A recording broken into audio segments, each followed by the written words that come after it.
അല്ലാഹു അക്ബറിൻ ധ്വനി മുഴങ്ങുന്നവരിൽ മഹധ്വനി. അഹദോന്റെ ദീനിൻ നേർവഴി തെളിക്കുവാനടരാടിയേ.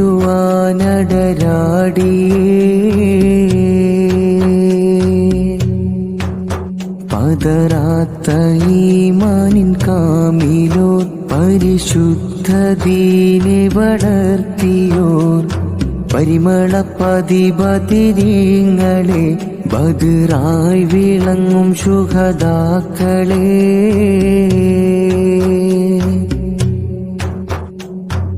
ആദിനവും വന്നിത റമളാൻ 17 മുത്ത് റസൂലിൻ പൊൻപട പൊരുതി ജയിച്ച ദിനമിതാ.